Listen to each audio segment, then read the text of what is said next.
अस्सलाम वालेकुम। हमने लास्ट टाइम जो है वो चैप्टर नंबर 8 जो है सेकेंड ईयर का किया था। आज हमारे पास नेक्स्ट चैप्टर है, चैप्टर नंबर 9, जो कि एरोमेटिक कंपाउंड से रिलेटेड है। ठीक है, तो एरोमेटिक कंपाउंड जो है इसके रिलेटेड हम पहले थोड़ी सी बात करते हैं। तो एरोमेटिक कंपाउंड्स में हम ना बेंजीन और उसके जो रिलेटेड डेरिवेटिव्स होते हैं उनको स्टडी करते हैं।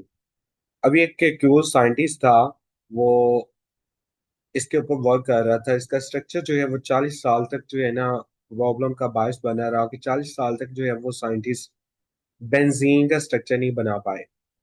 तो केक्यूल जो है ना वो फायर के करीब बैठा हुआ था, बॉन फायर जो इस तरह होते हैं, फ्रंट ऑफ फायर, उसके करीब बैठा हुआ था और वो सो गया और उसको एक ख्वाब आया और उस ख्वाब में उसने क्या देखा।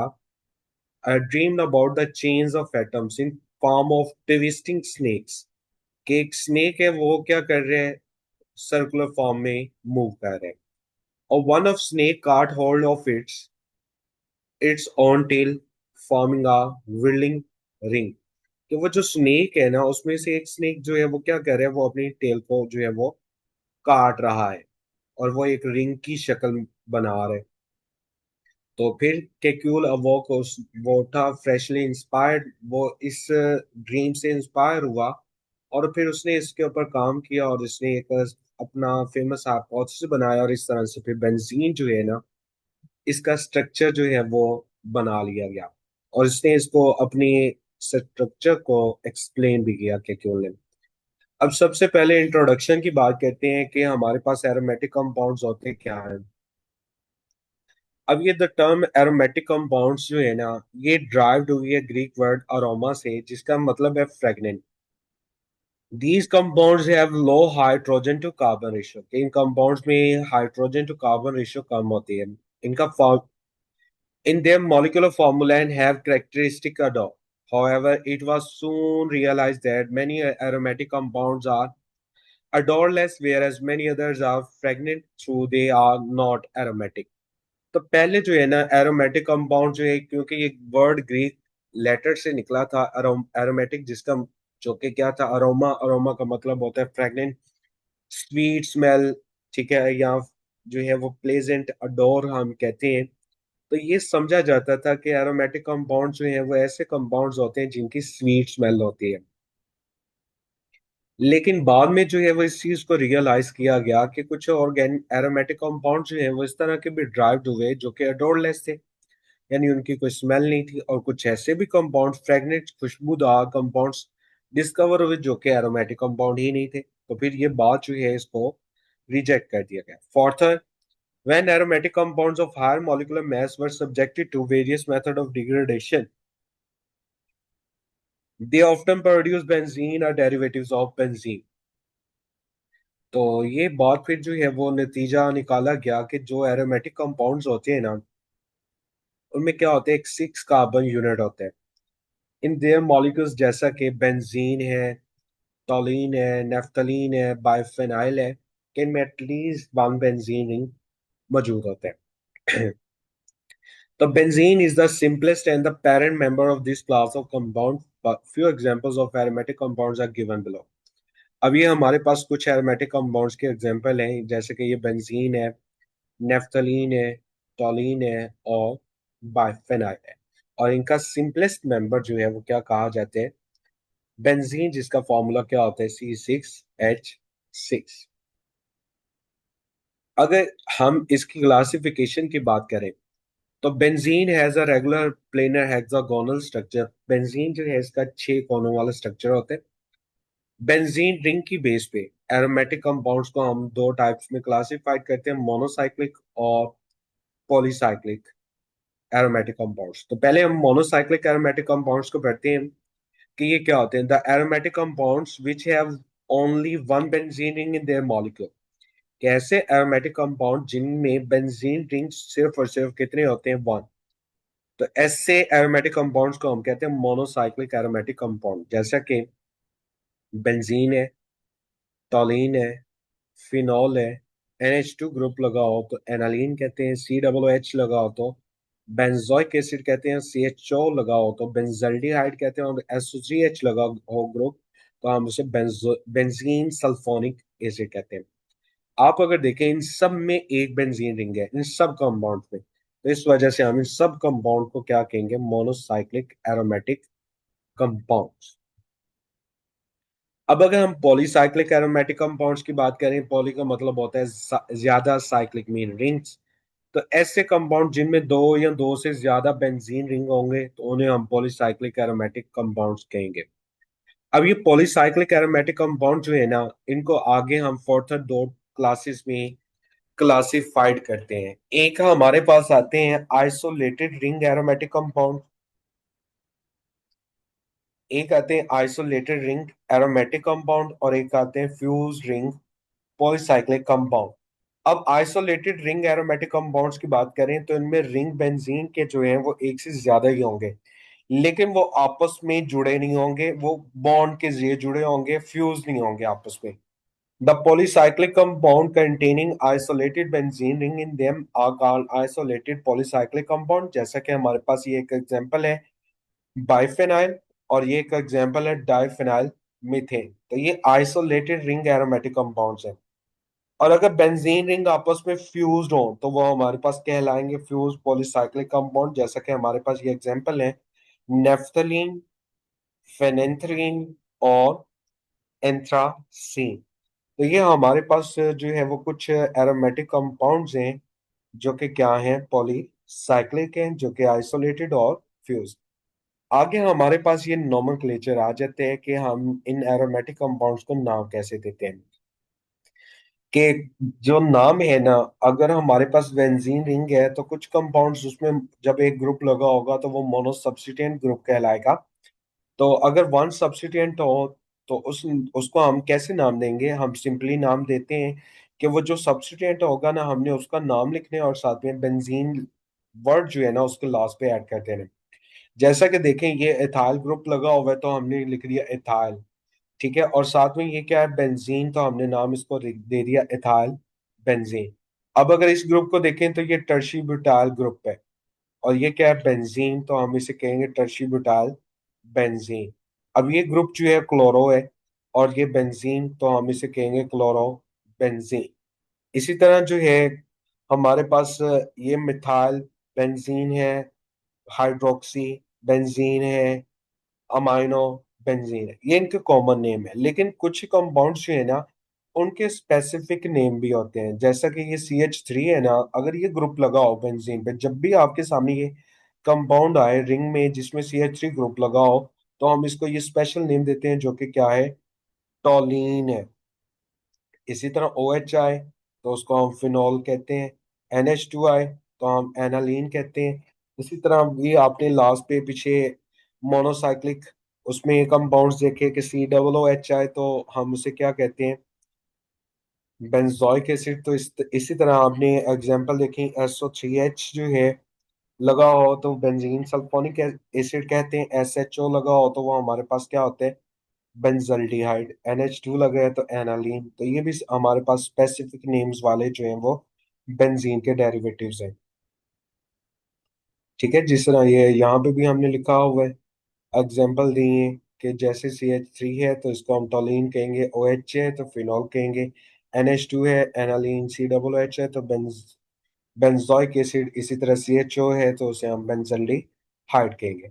अब ये जो बेंजीन होते हैं ना, अगर उसमें से हम एक हाइड्रोजन निकाल दें तो हमारे पास रह जाते हैं C6H5, और इसको हम कहते हैं फिनाइल। इस ग्रुप को हम क्या कहते हैं, एराइल ग्रुप या फिनाइल ग्रुप। अब बेंजीन जो है ना, अगर उसमें एक ग्रुप पहले से लगा हो तो जो दूसरा ग्रुप हम अटैच करेंगे ना, वो यहाँ तो इस पोजीशन पे आएगा, यहाँ इस पोजीशन पे आएगा, यहाँ इस पोजीशन पे आएगा, यहाँ इस तरफ, यहाँ इस तरफ। तो ये जो ऊपर वाली पोजीशन है ना, ये दोनों पोजीशन को हम ऑर्थो पोजीशन कहते हैं, और ये वाली पोजीशंस को हम मेटा पोजीशन कहते हैं, और ये वाली पोजीशन हमारे पास है पैरा पोजीशन। तो मतलब जो नेक्स्ट सेकंड सब्स्टिट्यूएंट होगा वो यहाँ तो ऑर्थो पोजीशन पे आएगा, या मेटा पे आके जुड़ेगा, या पैरा पोजीशन पे आके अटैच होगा। तो बेंजीन जो है उसके तीन डाई सब्स्टिट्यूएंट प्रोडक्ट बनते हैं। जैसा कि हमारे पास ये एग्जाम्पल है कि इसमें क्या है कि एक CH3 ग्रुप यहाँ पे लगे है और एक CH3 ग्रुप ऑर्थो पोजीशन पे लगे है। इसमें मेटा पे लगा है और इसमें पैरा पे लगा हुआ है। तो हम जो है जब CH3 ग्रुप दो लगे हो ना रिंग में, तो हम उसे जाइलीन कहते हैं। और ये हमारे पास फिर क्या कहलाएगा, ऑर्थो पोजीशन पे ये ग्रुप लगे है तो हम इसे ऑर्थोजाइलिन कहेंगे। इसको हम मेटाजाइलिन कहेंगे क्योंकि ये मेटा पोजीशन पे है। और इस वाले को हम क्या कहेंगे, पैराजाइलिन कहेंगे, या आप सिंपल नाम भी दे सकते हैं। वो क्या होगा, इसको नंबरिंग दे दें 1 और इस वाले को 2, तो 1 2 डाइमिथाइल बेंजीन, 1 2 3, ये 3 पोजीशन पे लगे हैं तो आप कहेंगे 1 3 डाइमिथाइल बेंजीन। इसको 1 नंबर दें, 2 3 और ये 4 पोजीशन बनती है तो हम इसे कहेंगे 1 4 डाइमिथाइल बेंजीन।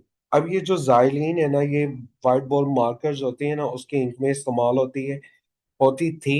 ये टॉक्सिक है, अब जो है ये उसमें इस्तेमाल नहीं होती क्योंकि अब जो है इंक्स वो टॉक्सिक फ्री होती हैं। तो ऊपर जो अगर व्हाइट बोर्ड मार्कर अगर आप देखें तो उस पर लिखा होता है जाइलिन फ्री, तो मतलब वो टॉक्सिक नहीं होती। अब पहले ये यूज होती थी। इसके अलावा अगर हमारे पास जो है ना दो डिफरेंट ग्रुप्स लगे हों, जिस तरह ये COOH और OH, तो हमारे पास जो है ना एक होता है प्रायोरिटी ऑर्डर। ये हमारे पास प्रायोरिटी ऑर्डर है जो कि लेफ्ट टू राइट है, मतलब आपने लेफ्ट वाले को प्रायोरिटी देनी है राइट वाले की निस्बत। तो अगर लेफ्ट पे जो ग्रुप है अगर ये भी हो और राइट ग्रुप वाली साइड पे भी ग्रुप हो, तो आपने लेफ्ट वाले का स्पेसिफिक नेम है तो वो लिखने, और राइट वाले का कॉमन नेम जो है वो आपने लिखना है। तो मतलब जो ग्रुप लेफ्ट पे होगा आपने उसको प्रायोरिटी देनी है। जिस तरह ये COOH लगा हुआ है और OH लगा है, NH2 लगा है, CHO लगा है, COOH है और NH2 है। अगर इन दोनों को देखें पहले स्ट्रक्चर में, तो इसमें ये COOH सबसे लेफ्ट पे है तो हमने इसको प्रायोरिटी देनी है और OH को प्रायोरिटी हमने नहीं देनी। तो हम क्या करेंगे, नंबरिंग जो है वो स्टार्ट करेंगे इससे। तो ये 1 होगा और ये 2 बन जाएगा, ये आगे 3 कार्बन, ये 4 बन जाएगी, ये 5 और ये वाली 6। तो 2 पे हमारे पास देखें तो वो क्या लगा हुआ है, OH ग्रुप, इसको हम हाइड्रोक्सी ग्रुप कहते हैं। तो हम इसे कहेंगे 2 हाइड्रोक्सी। और बाकी इस ग्रुप की वजह से आपने पढ़ा COOH और रिंग को हम बेंजोइक एसिड कहते हैं, तो हम कहेंगे 2 हाइड्रोक्सी बेंजोइक एसिड। तो इसका स्पेसिफिक नेम भी है जो कि क्या है, सैलिसाइक्लिक एसिड। अब इस वाले को देखें कि इसमें CHO यहाँ पे मौजूद है सेकंड स्ट्रक्चर में और NH2 यहाँ पे है, तो हमने CHO को प्रायोरिटी देनी है, तो इसको 1 देंगे नंबर और इस वाले को हमने 2 नंबर देने हैं। तो ये 2 पे हमारे पास अमाइनो लगा हुआ है और इस CHO की वजह से हम बेंजीन रिंग को क्या पढ़ते हैं, बेंजल्डिहाइड, तो हमने लिख दिया 2 अमाइनो बेंजल्डिहाइड। अब इसमें फिर हम इसी को प्रायोरिटी देंगे और इसको सेकंड नंबर मिलेगा, तो हम कहेंगे 2 अमाइनो बेंजोइक एसिड। तो इस तरह से हमने प्रायोरिटी ऑर्डर के अकॉर्डिंग नाम देना होता है। अब अगर क्या होगा, हमारे पास जो ग्रुप है ना वो दोनों ग्रुप्स ऐसे हों जो कि प्रायोरिटी ऑर्डर में मौजूद ही ना हो, तो फिर हम क्या करें, if two or more different substituents are present on benzene ring and have no priority order, then the lowest possible number are used. The substituents are listed alphabetically when writing the name. आपने क्या करने है, आपने फिर alphabetic order को follow करना है। Alphabets में जो बाद में आ रहे हैं आपने उसको नंबर 1 देना है। जिस तरह अगर देखें ये हमारे पास ब्रोमीन है, ब्रोमो है और ये नाइट्रो है। ठीक है, तो हमने क्या करना है, ब्रोमो उसको 1 पोजीशन देनी है जो, और नाइट्रो जो है उसको हम क्या करेंगे, नाइट्रो जो है उसको हम पोजीशन देंगे। और नाम जब हमने लिखना है तो हमने अल्फाबेटिक ऑर्डर को फॉलो करते हुए नाम लिखने हैं। अगर इस वाले को देखें तो इसमें क्या है कि ये ब्रोमो है और ये हमारे पास क्या है, मिथाइल, ये भी मिथाइल। तो मिथाइल जो है ना वो बाद में आ रहे हैं, कि मैंने ये बात की कि अल्फाबेटिक ऑर्डर को आपने फॉलो करने, नाम लिखते वक्त आपने जो अल्फाबेट में पहले आ रहा है आपने उसको पहले ही लिखना है, जो बाद में आ रहा है अल्फाबेट में उसको बाद में लिखना है। लेकिन जब नंबरिंग देनी है तो जो बाद वाला है ना आपने उसको नंबर 1 देना है। अब यहाँ पे जो है हम यहाँ पे देखें तो हम नाइट्रो को नंबर 1 देंगे और इसको जो है वो ब्रोमीन को 2 नंबर देंगे। तो हम इसे जब नाम लिखेंगे तो हम ये कहेंगे 2 ब्रोमो, ठीक है, और नाइट्रो बेंजीन। तो ये इसका नाम होगा, ये इसके नीचे जो है वो गलत लिखा हुआ है नाम, तो इसका नाम क्या होगा, 2 ब्रोमो नाइट्रो बेंजीन, ये इसका नाम होगा। अब इस वाले को देखें तो हमने ये मिथाइल ग्रुप, एक मिथाइल ग्रुप को नंबर 1 दे दिया, और उसके अकॉर्डिंग हमने फिर नंबरिंग दे दी। तो ब्रोमीन तो अल्फाबेट में पहले आ रहे हैं, मिथाइल बाद में आ रहे हैं, लेकिन हमने कहा बाद वाले को हमने नंबर 1 देने, और जो अल्फाबेट में पहले आ रहे हैं उसको बाद वाला नंबर देना। लेकिन जब लिखते वक्त हमने जिसका पहले नाम आता है उसको पहले लिखना है। तो अब 4 पे ब्रोमो है तो वो 4 पे लिखा, 1 2 पे क्या है, दो मिथाइल ग्रुप है तो हमने लिखा डाई मिथाइल, और साथ में लिख दिया बेंजीन। अब इसमें देखें कि ये हमारे पास नाइट्रो ग्रुप है, यहाँ पे भी नाइट्रो है और यहाँ पे क्लोरीन है। तो इसमें देखें कि हमारे पास जो नाइट्रो है, नाइट्रो एन से स्टार्ट हो रहा है, वो बाद में आ रहा है, तो हमने नाइट्रो को 1 पोजीशन दी है, और क्लोरो सी से शुरू होते हैं जो कि पहले आते हैं, तो हमने उसको बाद में नंबर दिए। तो हमने नाइट्रो को पहले नंबर दे दिया, लेकिन नाम लिखते वक्त हम क्या करेंगे, क्लोरो को पहले लिखेंगे। तो हम इसका नाम क्या लिखेंगे, 2 क्लोरो। 1 और 4 के ऊपर क्या लगा हुआ है, दो नाइट्रो ग्रुप है, तो हम लिखेंगे 2 क्लोरो 1 4 डाई नाइट्रो बेंजीन। इसी तरह अगर हम इसको देखें, यहाँ पे आयोडीन है और एक है हमारे पास क्लोरीन। तो आयोडीन जो है वो बाद में आते हैं, और क्लोरीन जो है वो पहले आते हैं। तो हम क्या करेंगे, आयोडीन को नंबर 1 देंगे और क्लोरीन को बाद वाला नंबर देंगे, लेकिन लिखते वक्त क्लोरीन को ही हमने पहले लिखना है। तो वो क्या होगा, 3 क्लोरो 1 आइडो बेंजीन। तो ये इस तरह से हम इसको नाम देंगे, या हम इसे मेटा क्लोरो आइडो बेंजीन भी कह सकते हैं, क्योंकि मेटा पोजीशन पे क्या लगा हुआ है, क्लोरीन लगा हुआ है, और हम इसे मेटा क्लोरो आइडो बेंजीन भी कह सकते हैं। इसी तरह अगर हमारे पास जो है ना डाई सब्स्टिटेंट आ जाए, कि उसमें क्या हो, एक ग्रुप जो है ना वो स्पेसिफिक हो, और दूसरा जो है वो स्पेसिफिक, अगर सेम दोनों ही स्पेसिफिक नेम वाले आ जाएं ग्रुप, फिर हम क्या करें। तो जिस तरह ये है कि इसमें ओ एच ग्रुप लगा हुआ है, इसकी वजह से हम इसको फिनॉल पढ़ते हैं, और सी एच थ्री ग्रुप की वजह से हम टोलीन पढ़ते हैं। तो ये जो हमारे पास ग्रुप है जिसमें ओ एच और सी एच थ्री है, इसको हम ऑर्थोक्रीसोल भी कहते हैं। इसी तरह ये मेटा पोजीशन पे लगा हुआ है तो मेटाक्रीसोल कहेंगे, पैरा पे लगा है तो पैराक्रीसोल हम इसको नाम देंगे। अब इसी तरह जो है ये कार्बोक्सिलिक एसिड है, ये दोनों आइडेंटिकल है, ये ऑर्थो पोजीशन पे लगा हुआ है, तब हम इसे कहते हैं थैलिक एसिड। और अगर ये मेटा पोजीशन पे लगा हो तो फिर हम इसे कहते हैं आइसोथैलिक एसिड। और अगर ये पैरा पोजीशन पे लगा हो तो फिर हम इसे टेरिथैलिक एसिड जो है इसका नाम देते हैं। तो ये जो थैलिक एसिड, आइसोथैलिक एसिड और टेरिथैलिक एसिड जो है, ये हमारे पास जो है इम्पोर्टेंट शॉर्ट क्वेश्चन बनता होते हैं, तो ये आपको आना चाहिए। अब हमने तो एरोमेटिक कंपाउंड्स के बारे में पढ़ा कि एरोमेटिक कंपाउंड्स जो है उनमें क्या होता है कि बेंजीन रिंग होना चाहिए। लेकिन जो एरोमेटिक कंपाउंड है, बेंजीन रिंग ना भी हो तब भी एरोमेटिक कंपाउंड हो सकता है। तो उसके लिए हमारे पास ये कुछ क्राइटेरिया है, हम इस क्राइटेरिया को देखते हैं कि ये क्या है। कि हमारे पास जो कंपाउंड है ना, अगर तो वो एरोमेटिक होना चाहिए, उसके लिए क्या हो कि उसमें एक साइक्लिक रिंग होना चाहिए। A molecule must be cyclic, cyclic होना चाहिए। जिस तरह देखिए ये साइक्लिक है और ये ए साइक्लिक है, अब इसमें एक जगह पे बॉन्ड नहीं बन रहा, तो ये एक साइक्लिक कंपाउंड नहीं है। इसमें हर जगह पे बॉन्ड बन रहे हैं, तो ये साइक्लिक कंपाउंड है। और इसके अलावा मॉलिक्यूल मस्ट बी प्लेन है, यानी उस मॉलिक्यूल में हर एटम जो है ना, कॉर्नर कार्बन है, उस कार्बन की हाइब्रिडाइजेशन सेम होनी चाहिए, सेम प्लेन में होने चाहिए सारे कार्बन। जैसा कि ये देखिए, इसमें क्या है, sp2 हाइब्रिडाइजेशन है, तो इसमें सेम प्लेन में मॉलिक्यूल्स होना चाहिए। तो एक हमने कहा कि साइक्लिक होना चाहिए, दूसरा हमने कहा प्लेनर होना चाहिए। इसके अलावा मॉलिक्यूल जो है मस्ट बी कंप्लीटली कॉन्जुगेटेड, कि मॉलिक्यूल जो है उसको कॉन्जुगेटेड होना चाहिए।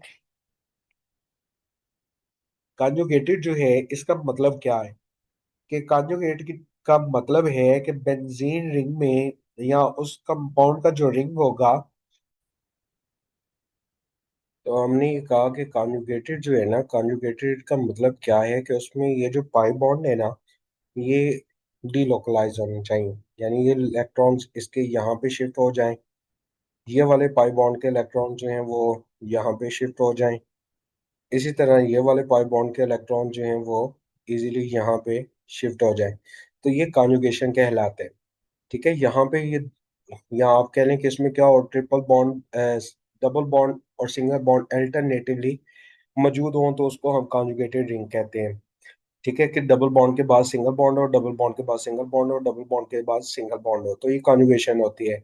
जबकि इसमें देखें कि डबल बॉन्ड है, सिंगल बॉन्ड है, डबल बॉन्ड है, लेकिन यहाँ पे सिंगल सिंगल बॉन्ड आ गए, तो इसमें कॉन्जुगेशन नहीं है, कि कम्प्लीटली कॉन्जुगेटेड नहीं है। ना ही ये वाला जो कंपाउंड है, ना ये हमारे पास कम्प्लीटली कॉन्जुगेटेड है, ना ये वाला कम्प्लीटली कॉन्जुगेटेड है। ये वाला कंपाउंड जो है ये हमारे पास कम्प्लीटली कॉन्जुगेटेड है। तो ये मॉलिक्यूल जो है ना वो क्या फॉलो करते हैं, उसको ये वाला रूल जो है ना सेटिस्फाई करना चाहिए, कि वो क्या है, हक्कल रूल। अब ये मॉलिक्यूल जो है ना वो हमारे पास ऊपर वाली तीनों बातें हैं जो हैं वो उसमें इम्प्लीमेंट हो सकती हैं, लेकिन फिर भी वो हो सकते हैं कि वो एरोमेटिक ना हो। तो फिर हम ये फोर्थ पॉइंट जो है ना, हक्कल रूल, इसको देखते हैं कि हक्कल रूल क्या है। कि ये हमारे पास है 4n+2 पाई इलेक्ट्रॉन्स। अब एन में इसमें जो है ना ये 0, 1, 2 एंड सो ऑन हो सकते हैं, यानी कोई भी नंबर हो सकते हैं। अब बेंजीन जो है हम उसकी एरोमेटिक बिहेवियर या स्टेबिलिटी को देखते हैं। उसमें क्या होते हैं, 6 पाई इलेक्ट्रॉन्स होते हैं। जबकि ये हमारे पास एक साइक्लोब्यूटाडाइन है जो कि नॉन एरोमेटिक कंपाउंड है। अगर इसमें देखें तो ये हमने कहा कि ये अनस्टेबल है, और इसमें 4 इलेक्ट्रॉन्स हैं। देखें, अगर इसके इलेक्ट्रॉन्स को देखें आप दोनों के, तो इसमें क्या है, 4n+2, और ये 2 पाई इलेक्ट्रॉन, 2 पाई इलेक्ट्रॉन, ये दो, ये तो टोटल 6 पाई इलेक्ट्रॉन। तो हमने लिखा 4n+2 = 6 पाई इलेक्ट्रॉन। अब ये टू जो है, ये दूसरी साइड पे अगर लेके आए तो वो क्या हो जाएगा, 6 - 2। तो हमारे पास जवाब क्या आएगा, 4n = 4। और अगर हम n निकालना चाह रहे हैं तो वो क्या आएगा, 4/4 = 1। तो ये क्या आएगा हमारे पास, 1 आ गया, तो ये एरोमेटिक कंपाउंड होगा। मतलब ये n हमारे पास ये जीरो वैल्यू हो, 1 हो, 2 हो, 3, कोई भी इंटीजर हो सकते हैं। अगर हमारे पास ये वाली वैल्यूज आती हैं तो वो हमारे पास कंपाउंड जो है ना वो एरोमेटिक कंपाउंड होगा। अगर उसकी वैल्यू जो है हमारे पास क्या आती है, फ्रैक्शन में आती है, तो फिर वो कंपाउंड हमारे पास एरोमेटिक नहीं होगा, वो नॉन एरोमेटिक कंपाउंड होगा। जैसा कि देखें इसमें, ये वाले पाई बॉन्ड यहाँ पे शिफ्ट हो सकते हैं। ठीक है, ये वाले पाई बॉन्ड यहाँ पे शिफ्ट हो सकते हैं। तो ये जो हमारे पास साइक्लोब्यूटाडाइन है, ये कॉन्जुगेटेड भी है, प्लेनर भी है, और इसमें रिंग भी बना हुआ है। लेकिन हम फोर्थ पॉइंट को देख रहे हैं, हाकल रूल, वो क्या है, 4n+2 = पाई इलेक्ट्रॉन। और पाई इलेक्ट्रॉन, इसमें 2 पाई बॉन्ड है तो उसके 4 इलेक्ट्रॉन बनते हैं, तो हमने लिखा 4 पाई इलेक्ट्रॉन। तो टू को इस साइड पे ले आए तो वो क्या होगा, 4 - 2, और जवाब क्या आएगा, 2। तो हमारे पास क्या आएगा, 4n = 2, और n अब अगर निकालेंगे तो वो 2/4 आ जाएगा, और जवाब क्या है, 1.5। हमने तो कहा n की वैल्यू 0, 1, 2, 3, 4, 5, 6 ये होनी चाहिए, पॉइंट्स में तो नहीं होनी चाहिए। तो इसमें पॉइंट में वैल्यू आ गई, तो इसका मतलब ये हमारे पास एरोमेटिक नहीं है, ये क्या है, नॉन एरोमेटिक कंपाउंड। अगर वैल्यू 0, 1, 2 आती तो फिर वो हमारे पास क्या होना था, एरोमेटिक कंपाउंड होना था। ठीक है, तो बेंजीन जो है हमने उसके क्राइटेरिया और जो एरोमेटिसिटी का है वो क्या है, अक्ल रूल को रखा हुआ है। तो उसमें हमने कहा कि एरोमेटिक कंपाउंड जो है उसमें क्या होते हैं, 4n+2 पाई इलेक्ट्रॉन होते हैं। और हमने कहा साइक्लिक होना चाहिए, प्लेनर होना चाहिए, कंप्लीटली कॉन्जुगेटेड होना चाहिए, और इस रूल को फॉलो करता होना चाहिए। अब एंटी एरोमेटिक कंपाउंड्स क्या होंगे, कि वो साइक्लिक भी होंगे, प्लेनर भी होंगे, कॉन्जुगेटेड भी होंगे, बट वो इस रूल को फॉलो नहीं कर रहे होंगे। उसमें क्या होंगे, 4n इलेक्ट्रॉन होंगे। या नॉन एरोमेटिक कंपाउंड्स क्या हैं, वो ऐसे कंपाउंड होंगे जो कि क्या करेंगे, वो इन चारों में से किसी एक पॉइंट जो है या एक रिक्वायरमेंट जो है ना उसको कंप्लीट नहीं कर रहे होंगे। या तो वो हो सकते हैं साइक्लिक ना हो, या हो सकते हैं प्लेनर ना हो, या कॉन्जुगेटेड ना हो। अगर ये हो भी जाते तो वो क्या होगा, वो फोर्थ पॉइंट रूल जो है, 4n+2 = पाई इलेक्ट्रॉन, वो इस रूल को फॉलो नहीं कर रहे होंगे। अब ये हमारे पास कुछ और एग्जांपल हैं इसी की, कि हमारे पास ये साइक्लोपेंटा डाई इनाइल एनाइन है। ठीक है, इसमें देखें कि ये नेगेटिव आयन है। तो इसमें टोटल जो है वो 6 पाई इलेक्ट्रॉन हमारे पास बनते हैं। दो इस नेगेटिव आयन की वजह से इलेक्ट्रॉन, और दो ये वाले पाई बॉन्ड के इलेक्ट्रॉन, दो ये वाले। तो टोटल 6 इलेक्ट्रॉन बनते हैं। तो 6 इलेक्ट्रॉन की वजह से आपने देखा बेंजीन में भी तो 6 इलेक्ट्रॉन थे, तो वो एरोमेटिक कंपाउंड था। तो इसका मतलब ये भी हमारे पास क्या होगा, एरोमेटिक कंपाउंड होगा। अगर इस कंपाउंड को देखें तो इसमें क्या होंगे, टोटल 4 पाई इलेक्ट्रॉन है। तो ये 4n पाई इलेक्ट्रॉन्स, ये वाली बात इसमें आ रही है। तो इस वजह से ये एंटी एरोमेटिक कंपाउंड होगा। और अगर इसमें देखें तो इसमें हमारे पास 5 इलेक्ट्रॉन है, तो इसका जो रूल होगा वो 4n+2 पाई इलेक्ट्रॉन, ये इसको फॉलो नहीं करेगा। तो ये एक नॉन एरोमेटिक कंपाउंड होगा। अब ये कुछ कंपाउंड्स दिए हुए हैं, तो इसको आपने खुद जो है प्रैक्टिस करनी है कि ये हमारे पास एरोमेटिक कंपाउंड है या नहीं। आपने ये हक्कल रूल जो है, 4n+2 = 2 पाई इलेक्ट्रॉन, इसका इस्तेमाल करते हुए आपने बताने हैं। चलेंगे ये वाला स्ट्रक्चर मैं करके दिखा देता हूँ। अगर देखेंगे तो ये हमारे पास इसमें कितने पाई बॉन्ड है, 4 बॉन्ड है। तो टोटल पाई बॉन्ड्स के इलेक्ट्रॉन कितने हो गए, 8 इलेक्ट्रॉन हो गए। तो हम यहाँ पे लिखेंगे 4n+2 = 8 इलेक्ट्रॉन। ठीक है, तो अब ये क्या आएगा, 4n = 8 - 2। तो जवाब क्या आएगा, 4n = 6। अगर n निकालना चाहें तो वो क्या आएगा, 6/4। तो ये हमारे पास क्या आएगा, 2 2 4 2 3 6। तो ये 3/2 जो है वो हमारे पास क्या जवाब आएगा, 1.5। तो 1.5 फ्रैक्शन में आ रहे हैं, तो इसका मतलब कि ये जो कंपाउंड है इसका 1.5 आंसर आया है एन की वैल्यू। तो मतलब ये हमारे पास एरोमेटिक कंपाउंड नहीं है। इसी तरह आपने इन कंपाउंड जो हैं आपने इनके बारे में बताने कि ये एरोमेटिक है या नहीं। तो ये आपने खुद इसकी प्रैक्टिस करनी है। तो होपफुली आपको ये लेक्चर समझ आया होगा। तो नेक्स्ट लेक्चर तक के लिए अल्लाह हाफिज।